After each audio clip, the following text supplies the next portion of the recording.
Hello, my name is Edgar Gebhardt, and this is Lab 2, Lines of Charge.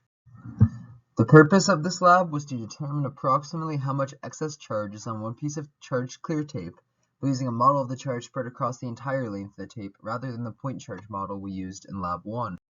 So, basic models used. Again, we use Coulomb's law, which says that the electric force is equal to the electric constant times Q1 times Q2 over R squared, the electric field equation, the electric force on a charged object being the electric force times the charge of that object, the fact that gravitational force is equal to mass times the gravitational constant, Newton's second law, which states that force equals mass times acceleration, and third law, which states that every action has an equal and opposite reaction, and the superposition principle, which states that the sum of electric fields of many segments, in a way similar to integration, more accurately reflects the electric field of the tape.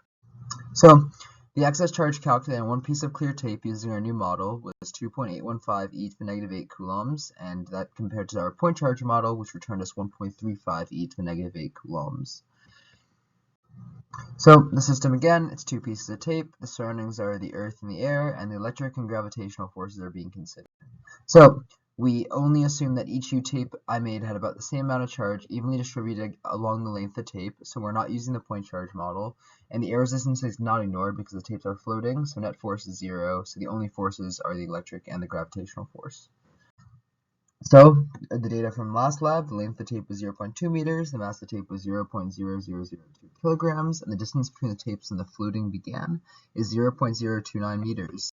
So all my calculations, you have to start with the basis that electric force counters the gravitational force, but in the opposite direction. So you find the gravitational forces on the tape in order to find the electric force, and from there you work backwards using Coulomb's law to find the charge of the tape, which was 1.35 e to the negative 8 coulombs. So this is my coding model. So at the start, I initialize the values and the constants I found in part 1 of the lab, including the UFPES value, the length of the tape, the mass of the tape, and so on. And then I made a function for the electric field, which was taken from lab 0, just using the electric field equation, kq over r squared times the direction of r. And from there, a line charge is initialized using a for loop, so that there were 10 segments on each piece of tape. That's just what I put in for simplicity's sake. And in order to do that, it had to iterate and establish each charge. And from there, the program found the electric field of the bottom tape on the top tape and the electric force caused by that, and create errors to the net electric force and the gravitational force using all the values calculated through the iteration through the line charges. And thus it would return to us the electric force and the gravitational force acting on the tapes. So this is what it returns, and in order to find the proper charge value, because it was not the charge that I calculated in part 1, I had to use the guess and check method, eventually getting to a number around 2.815 times 10 to the negative 8 coulombs. And you can see in the model it's about the same value, so that should be right. So what if I had modeled each of my tapes as a single point charge? Well, again, from the last lab, we got 1.35 times 10 to the negative 8 coulombs as the excess charge on the tapes. And that's a large difference because it's roughly a 52% difference compared using the percent error from the new computational value. So we are pretty far off just using a point charge and just simplifying it down.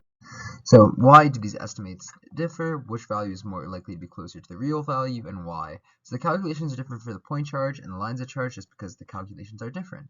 The point charge simplifies the charge to the center of the tape, while the lines of charge account for charge along the tape. And the superposition calculations will be more accurate for the line charge, obviously, because it's similar to integration and Riemann sums in calculus.